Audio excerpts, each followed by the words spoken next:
하나님께서 우리에게 주신 말씀 마가복음 13장 28절에서 37절까지의 말씀입니다. 우리 한 절씩 교독하도록 하겠습니다.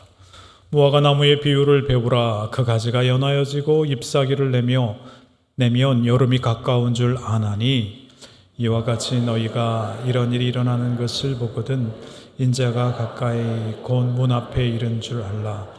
내가 진실로 너에게 말하노니 이 세대가 지나가기 전에 이 일이 다 일어나리라. 천지는 없어지겠으나 내 말은 없어지지 아니하리라. 그러나 그날과 그때는 아무도 모르나니 하늘에 있는 천사들도 아들도 모르고 아버지만 아시느니라. 주야라 깨어있으라. 그때가 언제인지 알지 못함이라.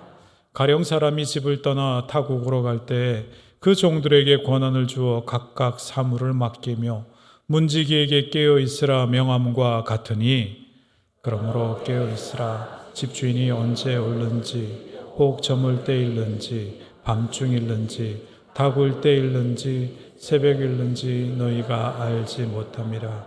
그가 호련히 와서 너희가 자는 것을 보지 않도록 하라. 깨어있으라. 내가 너희에게 하는 이 말은 모든 사람에게 하는 말이니라 하시니라. 아멘. 할렐루야. 주님의 놀라우신 섭리와 말씀의 능력과 보혈의 능력이 여러분의 삶을 사로잡는 은혜가 있길 주님의 이름으로 축원합니다. 우리 옆 사람에게 한번 이렇게 얘기해 볼까요? 이렇게 축복해 볼까요? 당신은 하나님의 사람입니다.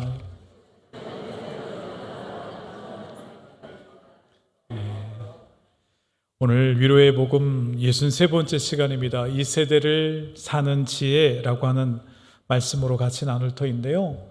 오늘 말씀을 통해서 예수님께서는 이 종말의 때 그리스도의 재림을 어떻게 준비하며 살아갈지를 말씀해 주십니다. 그런데 예수님 말씀은 단순하고 명료해요. 그것은 무엇이냐면 깨어 있으라 라고 하는 명령입니다. 여러분은 예수님의 재림을 어떻게 준비하고 있나요? 우리가 우주적인 종말을 알 수는 없죠. 그러나 오늘이라도 내 인생의 종말은 올 수 있다라는 것입니다. 오늘 말씀을 통해서 신앙을 가진 우리가 이 세대를 어떻게 살아가야 될지 주님께서 주신 말씀에 잘 귀 기울여 보겠습니다. 오늘 말씀은 특히 이 마가복음 13장 그 예수님의 재림에 관해서 길게 말씀하시는 것에 대한 결론을 주시는 말씀이에요. 이 땅을, 이 세대를 어떻게 살아가야 될지 정리해 주시는 말씀이라는 거죠. 이 땅을 살아갈 때 갈 길이 분명한 사람, 시간이 얼마 남지 않았다라고 하는 그 사실을 깨달은 사람은 그렇지 않은 사람과 그 삶이 다를 수밖에 없습니다. 예수님은 무화과 나무의 비유를 배우라 라고 오늘 말씀을 말씀하시면서 그 뒤에 숨겨진 큰 의미가 있음을 말씀하십니다. 우리 28절 말씀 같이 봉독하겠습니다. 무화과 나무의 비유를 배우라. 그 가지가 연하여지고 잎사귀를 내면 여름이 가까운 줄 아나니. 이스라엘의 무화과 나무는 겨울에는 가지만 앙상하다가 봄이 되면 그 수액이 돌기 시작해서 바로 그 가지에서 열매를 맺습니다. 그게 봄이 온 거죠. 열매를 맺은 다음에는 잎사귀가 돋아 펼쳐지기 시작하는데 그때는 여름입니다. 여러분, 나무가 참 특이하죠. 무화과 나무 빼고는 대부분의 나무는 줄기에 그 잎사귀가 돋기 시작하면 봄이거든요. 그런데 이 무화과 나무는 여름이다 라고 이야기합니다. 예수님이 이와 같이 이 모든 일을 보면, 이 무화과 나무를 보면 우리가 할 일이 무엇인지 알 수 있다 말씀하세요. 29절 말씀에 이와 같이 너희가 이런 일이 일어나는 것을 보거든 인자가 가까이 곧 문 앞에 이른 줄 알라. 이렇게 말씀하세요. 무화과 잎사귀가 여름이 가까움을 암시하듯이 종말의 징조들이 계속해서 반복해서 보여지면 그때 예수님이 오실 날이 점점 가까워 있음을 알아라 라고 이야기합니다. 예수님은 왜 이 무화과와 이 종말이라고 하는 것을 비유하면서 말씀하실까요? 거기에는 이유가 있습니다. 히브리어로 이 여름은, 이 무화과가 잎사귀를 내는 여름은 카이츠라고 하는 단어를 쓰고요, 종말은 카츠라고 하는 단어를 써요. 놀랍게도 두 단어가 여름과 종말이 어근이 같습니다. 발음도 거의 같아요.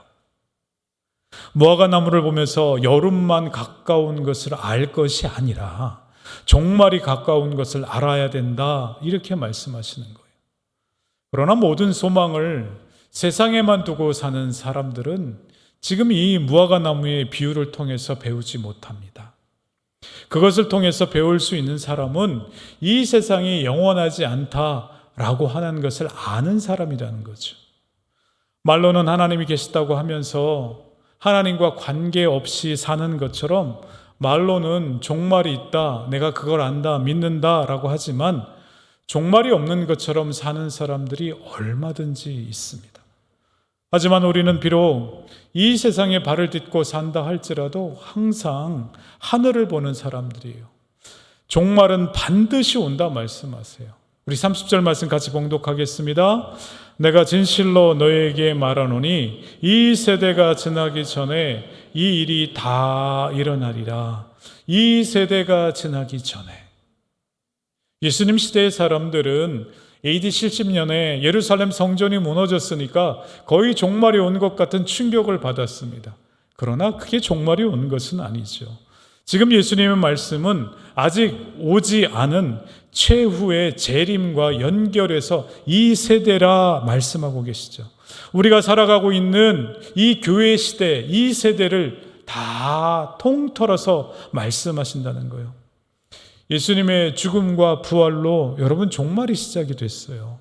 그리고 그 종말의 완성은 아직 완성되지 않았다는 거예요. 예수 그리스도께서 이 땅 가운데 재림하실 때 그 종말이 완성된다는 거죠. 그래서 신학자들은 이거를요, 이미와 아직이라고 하는 단어를 써요. 이미, already, but, 그러나 not yet. 종말은 시작됐지만 아직 not yet, 완성되지는 않았다, 이렇게 이야기하는 거죠.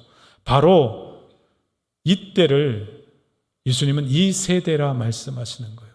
우린 지금 그 세대를 살아가고 있는 거죠. 예수님이 말씀하시는 것이 지금도 이루어지고 있다는 거예요. 그래서 이 세대를 살아가는 사람들에게 요구되어지는 믿음의 태도들이 있고 지혜가 있다는 거예요. 그것을 예수님께서는 이제 정리해 주십니다. 그 첫 번째 것을 정리해 주실 때 바로 다름 아닌 31절 말씀에 근거를 두고 말씀해 주시죠. 31절 말씀 같이 봉독하겠습니다. 천지는 없어지겠으나 내 말은 없어지지 아니하리라. 천지는 없어지겠으나 내 말은 없어지지 아니하리라. 여기 답을 주시는 거죠. 종말의 때 이 세대를 살아갈 때 필요한 첫 번째 지혜는 다름 아닌 징조에 현혹되지 말고 말씀을 분별하라 라는 거예요. 세상의 혼란 속에서도 징조보다 말씀 붙들라, 이렇게 말씀하십니다. 풀은 마르고 꽃은 시드나 우리 하나님의 말씀은 영원히 서리라. 아멘. 주님의 약속은 변하지 않습니다. 세상 흔들리고 우리의 삶도 불확실합니다. 여러분, 하지만 많은 풍파를 지내오면서 우리를 붙들어주는 것은 환경이 아니라 말씀이라는 것, 우리가 경험해서 알고 있지 않아요? 정말 신앙은요, 말씀을 붙드는 데서부터 시작이 된다는 거예요. 말씀에 대한 신뢰를 가질 때 이 세대 속에서 하나님의 뜻을 온전히 분별할 수 있게 된다라는 거죠. 성도는 징조에 현혹되지 말고 말씀에 뿌리 내려서 그 말씀으로 하나님의 뜻을 분별해야 된다는 거예요. 예수님 때에 얼마나 종말의 징조가 심했는지 사람들은 그 징조를 보고 여기 따라가고 저기 따라가고 할 때 예수님이 핵심을 잡아주세요. 뭐라고요? 말씀 붙들라고요. 말씀 붙들라고요. 여러분은 어떻게 하나님의 뜻을 분별합니까? 하나님의 뜻을 분별하는 것을 말씀과 연관해서 요한이 우리에게 말씀해 주십니다. 요한복음 14장 26절 말씀 같이 봉독하겠습니다. 보혜사 곧 아버지께서 내 이름으로 보내실 성령 그가 너에게 모든 것을 가르치고 내가 너에게 말한 모든 것을 생각나게 하리라. 내가 너희에게 말한 모든 것을 생각나게 하리라. 예수님의 말씀을 생각나게 하리라. 이게 무슨 얘기냐면요, 하나님은요 우리에게 말씀이 생각나게 하심으로 세상을 분별하며 살아가게 해주신다는 거예요. 하나님의 뜻은 어디선가 갑자기 들려오는 그런 낯선 소리 가운데 여기 하나님의 뜻이 있구나, 이렇게 분별하게 되지 않는다는 거죠. 어떻게 분별하게 해주시냐면 이미 내 안에 심겨진 그 말씀을 성령께서 떠오르게 해주셔서 알게 해주신다는 거예요. 그럼 여기서 중요한 것이 있죠. 여러분, 말씀이 있어야, 내가 말씀을 알아야 하나님의 뜻을 분별할 수 있다는 거예요. 어떤 목사님이 이렇게 표현하시더라고요. 재료가 없는데 어떻게 요리를 하냐는 거죠. 내가 알고 있는 말씀이 없는데 그 상황 가운데 어떻게 말씀을 가지고 말씀에 뿌리 내려서 분별하느냐, 이렇게 말씀하십니다. 여러분, 말씀이 우리 안에 없으면 하나님의 뜻을 분별하는 것이 너무 어렵습니다. 그게 쉽지 않다는 거예요. 그래서 우리에게 필요한 것이 있다는 거예요. 그것은 다름 아닌 말씀 중심의 삶과 말씀을 함께 나눌 수 있는 공동체가 필요하다는 거죠. 말씀을 나누고 그 말씀을 순종하는 사람들과 함께 예배하고 기도하고 함께 고민하면서 함께 하나님의 뜻을 분별하며 나눌 수 있는 그런 공동체가 필요하다는 거예요. 여러분, 윌로우크릭 교회에서 그 시카고에 있는 윌로우크릭 교회라고 있는데 매년 그 리더십 서밋이라고 하는 것을 합니다. 제가 교수로 있을 때는 매년 거기에 참여를 했었어요. 그런데 어느 해인가 비랄벨스 목사님이 여러분은 어떻게 하나님의 뜻을 분별하십니까? 라고 하시면서 하나님의 뜻을 분별하는 순서가 있다는 거예요. 제 마음속에는 하나님 뜻은 그냥 기도하면서 주신 말씀 가지고 분별하면 되지 않을까라고 하는 이런 막연한 생각이 있었습니다. 내 목사님이 명확하게 1, 2, 3, 4번 정리해 주시더라고요. 1번은 나의 삶 가운데 벌어진 일 가운데 하나님의 뜻을 분별할 때는 성경 말씀이 그 일에 대해서 뭐라 말씀하시는가, 말씀으로 분별해야 된다는 거예요. 내가 지금 일어나는 내 삶 가운데 일어나는 일, 말씀 가운데도 있다는 거죠. 말씀 붙잡고 분별하라 말씀하시고, 그것을 잘 모르겠으면 그 다음은 나를 사랑하는 그 믿음의 공동체 사람들이 그 일에 대해서 나에게 뭐라 말씀하는가, 그것을 하나님의 뜻으로 생각하라 라고 이야기합니다. 세 번째는요, 영어로 pain and gain 이렇게 이야기해요. 살아가면서, 이 땅을 살아가면서 많은 경험을 통해서 고통을 경험하고 그를 통해서 경험되어진 gain, 얻어진 지혜가 있다는 거죠. 그걸로 분별하라고 합니다. 그것도 잘 모를 것 같으면 맨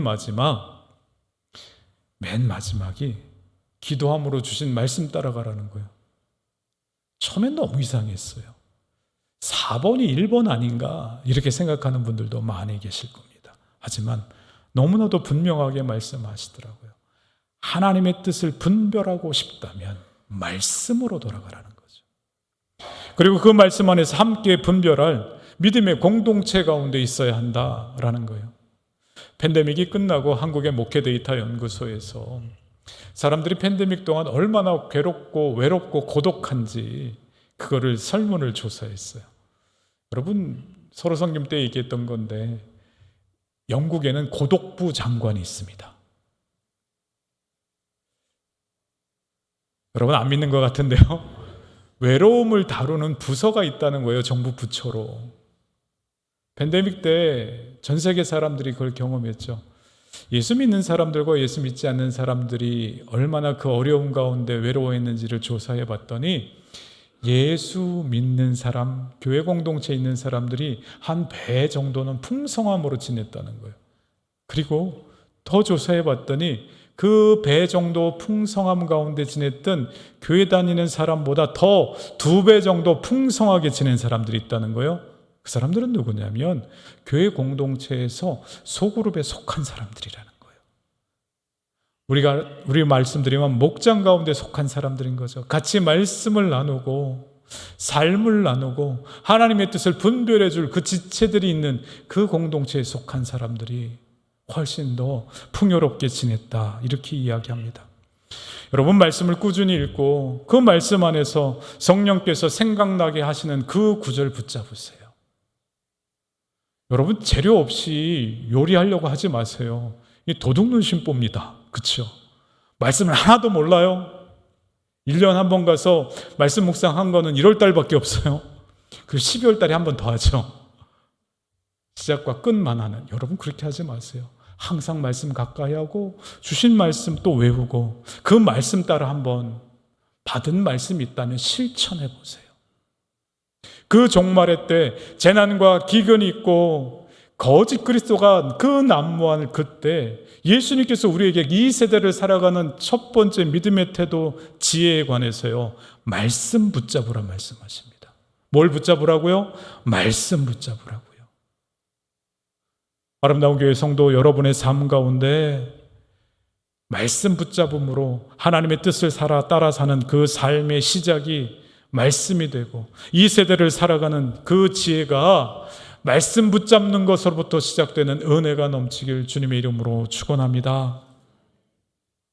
또한 이 세대를 살아갈 때 필요한 두 번째 지혜에 대해서요, 겸손히 하나님의 주권을 붙잡으라 말씀하세요. 32절 말씀 같이 봉독하겠습니다. 그러나 그날과 그때는 아무도 모르나니 하늘에 있는 천사들도 아들도 모르고 아버지만 아시느니라. 예수님도 모르고 아버지만 아신다. 이 말씀을 왜 하셨을까요? 이 마지막 때 재림의 날에 그 날을 예견하고 사람들을 미혹하는 자들이 일어난다 라는 것을 예수님은 아셨어요. 그래서 그것을 염두에 두고 이렇게 말씀하시는 거죠. 역사의 주관자 되신 하나님만이 이때 이 시간을 알고 역사하신다라는 거예요. 우리 모두에게, 심지어는 천사에게도 이 비밀을 감추어 주셨다라는 거죠. 그 이유는 뭘까요? 그것은 다름 아닌 우리로 하여금 하나님의 뜻과 때를 구할 때 겸손한 마음으로 날마다 깨어있는 믿음으로 하나님을 신뢰하면서 살아가라는 거예요. 심지어 그날과 그때를 아들 되신 예수님조차 모른다고 이야기하죠. 예수님은요, 하늘 보좌를 떠나셔서 이 땅 가운데 성육신 하실 때 하늘에서 지니셨던 그 하나님의 속성 중에 일부를 포기하시기도 하고 일부를 제한하시기도 하셨어요. 하나님의 속성이라고 하면 세 가지를 크게 얘기합니다. 편재, 전지, 전능. 어디나 편재, 어디나 계시고 전지하고 전능하신. 그러나 이 땅 가운데 사람의 몸으로 오신 예수 그리스도에게 있어서는요, 당신께서 그러한 속성을 스스로 제안하셨죠. 왜 그러셨어요? 우리가 겪는 모든 일을 순전히 사람으로서 경험하시기 위해서 그러셨다라는 거예요.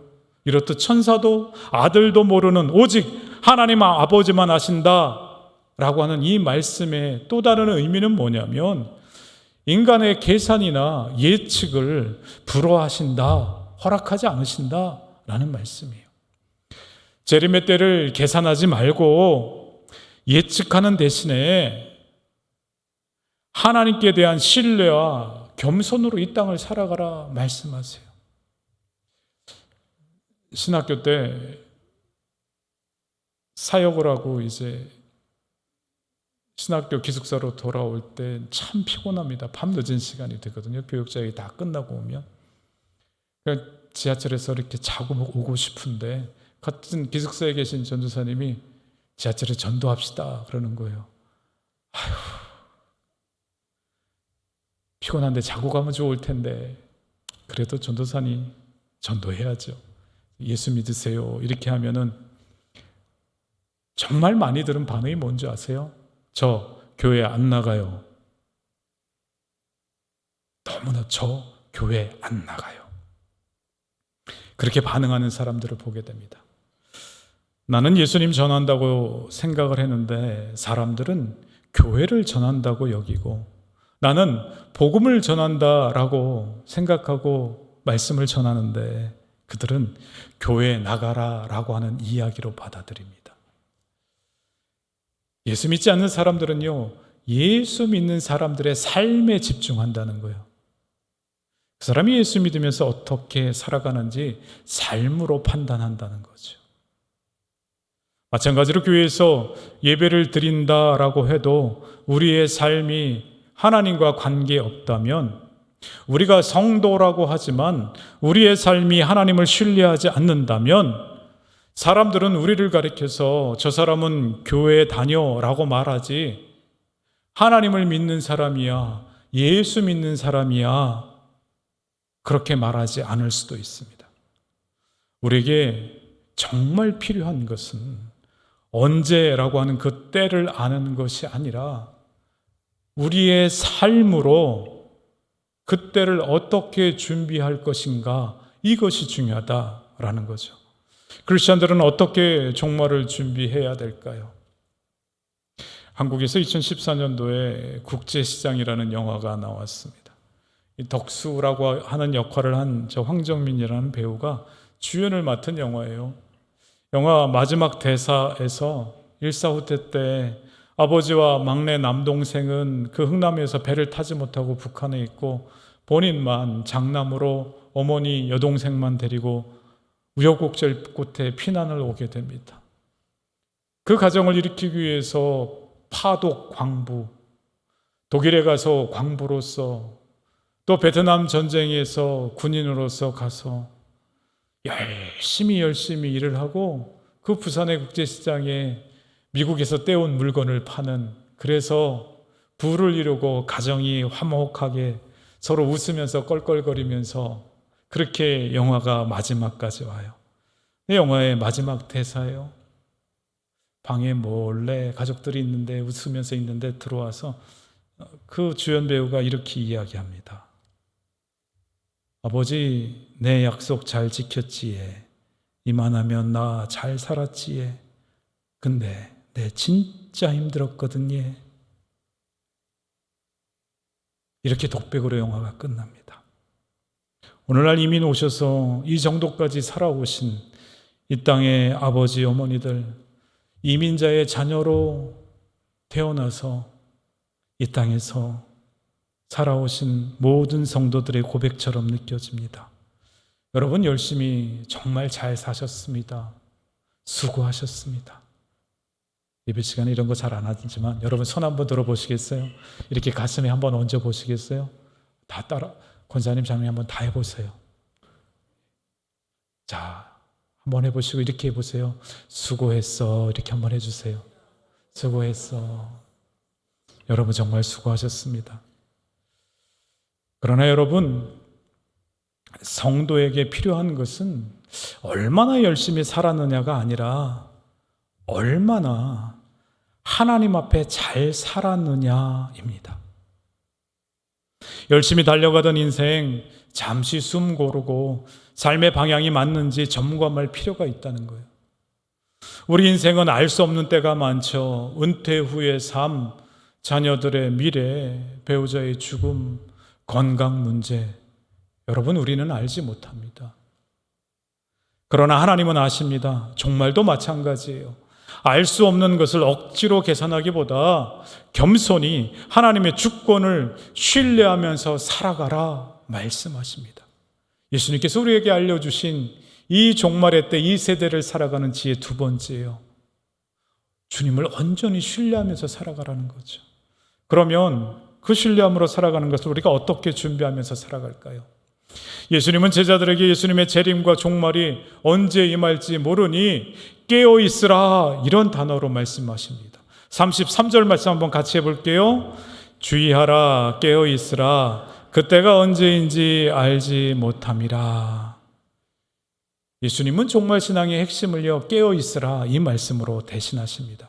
본문은 이 깨어있으라는 말을 34절, 35절, 37절에 4번이나 얘기해요. 3절에 걸쳐서 4번이나 반복하는데 모두 현재, 능동태, 명령형이라고 하는 문법을 갖추고 있어요. 현재라고 하는 얘기는 뭐냐면 잠시라도 멈출 수 없어 항상 지속적으로 깨어 있어야 한다라는 거고, 능동태라고 하는 것은 누가 대신해 줄 수 있는 일이 아니라 각자가 해야 된다는 거예요. 그리고 명령형이라고 하는 것은요, 해도 되고 안 해도 되는 것이 아니고 반드시 해야 된다는 거예요. 예수님이 이 종말의 때 이 세대를 살아가는 우리에게 명령하시는 것, 이 깨어있으라는 말씀이죠. 종말에 대한 관심을 그날이 언제냐에 대한 관심이 아니라 그때까지 어떻게 사느냐에 관심을 두라는 거예요. 즉 종말이 있다는 사실을 가슴 깊이 새겨서 나의 삶도 마지막이 있고 예수님이 다시 오신다는 것을 가슴 깊이 새겨서 나의 삶에 종말이 있는 삶을 살면 된다는 거죠. 그 답은 깨어있는 것이라는 겁니다. 그렇다면 깨어있는 것은 무엇일까요? 예수님이 그에 대해서 부연 설명을 해주세요. 깨어있는 삶이 무엇인지. 34절 같이 읽겠습니다. 가령 사람이 집을 떠나 타국으로 갈 때에 그 종들에게 권한을 주어 각각 사물을 맡기며 문지기에게 깨어있으라 명함과 같으니, 어떤 사람이 먼 길을 가면서 종들에게 권한을 주고 일을 맡기고 문지기에게 깨어있으라 이렇게 이해하십니다. 여기서 그 일을 맡긴 주인은 예수님이고 종은 제자들이나 이 땅을 살아가고 있는 우리와 같은 성도들이고, 문지기는 특별히 깨어 있어야 될 교회를 상징하는 말씀이에요. 그래서 깨어 있음은요, 단순히 잠을 안 자는 것이 아니라 주인이 언제 와도 부끄럽지 않게 맡겨진 일을 충실히 감당하는 거라는 거예요. 이 세대를 살아갈 때 필요한 세 번째 지혜가 여기 있는 것입니다. 여러분 한번 따라해 보겠습니다. 깨어서 사명에 충실하자.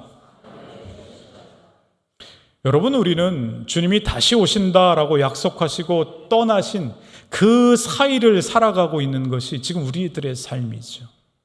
그래서 주님이 종된 우리 모두에게 권한을 주시고 각자 일을 맡겨주십니다. 우리는 모두 다 달라요. 그러나 동일한 것이 하나 있는데, 그 동일한 사실은 하나님이 나를 부르시고 사명을 맡기셨다는 거예요. 우리는 직업도 나이도 환경도 생각도 다르지만 우리는 한 사람도 예외 없이 각자의 삶에 하나님의 부르심이 있고 하나님이 여러분에게 맡겨주신 사명이 있다는 거예요. 나의 시간, 나의 마음, 나의 물질을 통해서 하나님 이 땅 가운데 나를 통해 이루시길 원하시는 그것이 바로 여러분의 사명, 여러분의 소명이라는 거예요. 그리고 그 맡겨주신 사명에 충실한 삶이 깨어있는 삶이다, 이렇게 말씀해 주십니다. 주인이 타국에서 돌아올 날이 언제일지 모릅니다. 그러므로 깨어있으라. 집주인이 언제 올는지, 혹 저물 때일는지 밤중일는지 다굴 때일는지 새벽일는지 너희가 알지 못함이라. 그가 호련히 와서 너희가 자는 것을 보지 않도록 하라. 그러나 어쨌든 여러분, 주인은 반드시 돌아온다 말씀하세요. 그렇다면 우리는 늘 이 땅 가운데 이 세대를 살아가는 방법은요, 주인이 있는 것처럼 살아가면 된다는 거예요. 예수 그리스도가 이 땅 가운데 우리 삶 가운데 동행하시는 것처럼 그렇게 살아가면 된다는 거예요. 이 밤사경, 저녁, 밤중, 다굴 때, 새벽, 이 로마식 시간 계산법이죠. 밤사경이라고 하는 것은 언제든 주인이 올 수 있음을 이야기한다는 거예요. 그러나 여기서 주의할 것은요, 깨어있음이라고 하는 것은 이 종말이라고 하는 두려움 가운데 기다리는 것이 아니라 일상에서 하나님의 사명을 성실하게 수행하는 삶이다 말씀하시죠. 이 마가복음 본문과 병행되는 마태복음, 누가복음 말씀이 있습니다. 이 누가복음 21장 34절에 이 깨어있으라는 표현을 이렇게 부연 설명으로 표현합니다. 같이 읽겠습니다. 너희는 스스로 조심하라. 그렇지 않으면 방탕함과 술취함과 생활의 염려로 마음이 둔하여지고 뜻밖의 그날이 덫과 같이 너희에게 임하리라. 이 종말의 때에 조심해야 될 게, 이 세대에 조심해야 될 게 방탕함, 술취함, 그 다음에 생활의 염려라고 이야기해요. 이 염려라고 하는 단어 앞에 생활의 염려, 저는 처음 들어보는 단어이기도 합니다. 여러분, 이것이 우리의 마음을 둔하게 하고 깨어있지 못하게 만들어서 그 마지막 심판의 때를 놓쳐버리고 그날이 덫과 같이 임할 때 아무것도 준비되어 있지 않은 그런 모습 가운데 있을 수 있다는 거죠. 우리 시대처럼 염려와 불안이 넘치는 시대도 없습니다.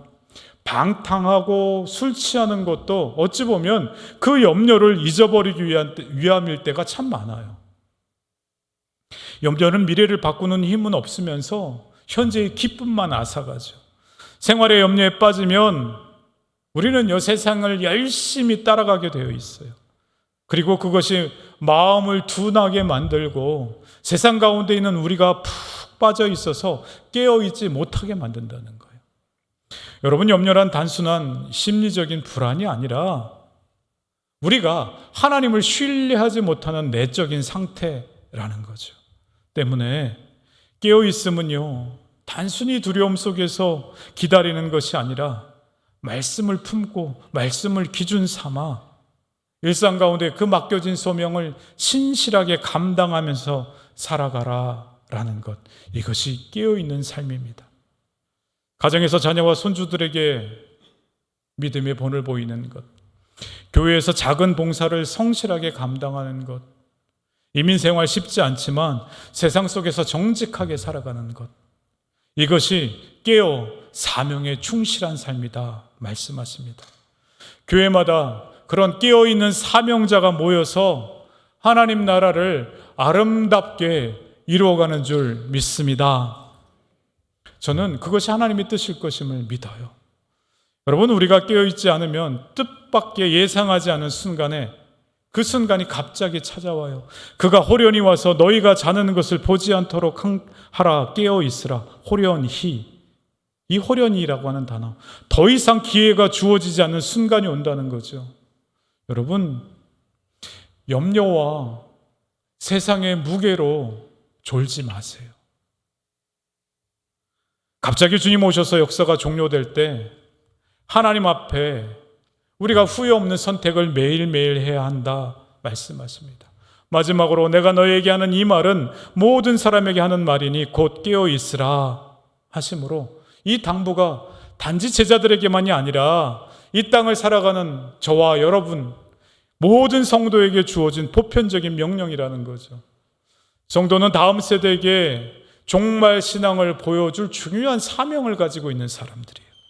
일상 속에서 주님과 동행함으로 성실히 맡은 일을 감당하는 저와 여러분이 되실 수 있길 주님의 이름으로 축원드립니다. 사랑하는 성도 여러분, 우리는 종말의 때를 알 수 없어요. 그러나 주님은 우리에게 깨어있으라 분명히 말씀하시죠. 신앙생활은 한마디로 깨어있는 거예요. 믿는 성도들은 시대를 분별하는 것에서, 그것에서만 그쳐서는 안 된다는 거예요. 요즘 때가 이래, 그걸 아는 것에서만 그쳐서는 안 된다는 거예요. 예수님의 재림이 가까이 왔음을 알고 깨어있으라 말씀하시는 거죠. 영적으로 깨어있다라고 하는 것, 예수님이 오늘 재림하실 수 있다라고 하는 그 영적인 긴장감 속에서 내가 예수님 앞에 신실한 모습으로 살려고 노력하는 삶이라는 거예요. 여러분, 우리는 이미 시작된 그 종말과 아직 오지 않은 완성 가운데 긴장하며 살아갑니다. 여러분, 두려움으로 살아가는 것과 긴장하면서 살아가는 것은 달라요. 우리는 이미 시작된 그 종말, 이 세대를 긴장하며 살아가라 말씀하세요. 깨어있으라 말씀하시는 거죠. 어떻게 해요? 징조에 현혹되지 말고 말씀 붙잡으세요. 알 수 없는 미래 앞에서 왔다 갔다 하지 말고 하나님의 주권을 신뢰하면서 살아가세요. 그리고 오늘 하루를 깨어서 여러분 각자에게 주신 그 소명과 사명에 충실하라 말씀하십니다. 우리 모두 주님 다시 오실 날을 기다리며 깨어 준비된 삶을 사실 수 있길 축원드립니다. 여러분, 우리가 삶에, 이 땅을 살아가는 삶에 몰입하다 보면 주님이 다시 오신다는 사실 앞에 아무런 의미가 없는 것들을 꼭 붙들고 살아갈 때가 참 많이 있습니다. 불신자가 허무한 인생을 사는 것 뭐라고 하겠습니까? 하지만 예수 믿는 성도는 달라요. 우리는 다음 세상을 기준으로 살아가는 사람들이에요. 이 땅을 살아가는 모든 가치가, 이 땅을 살아가는 나의 삶이 다음 세상과 연결되어 있다라는 거죠. 주님을 만나 뵙는 날 우리는 허무한 인생을 탄식할 사람이 아니라 우리가 주님 만나 뵐 때 내가 이 땅 가운데 얼마나 보람있게 살다 왔는지 그것을 주님 앞에 간증할 사람들이라는 거죠.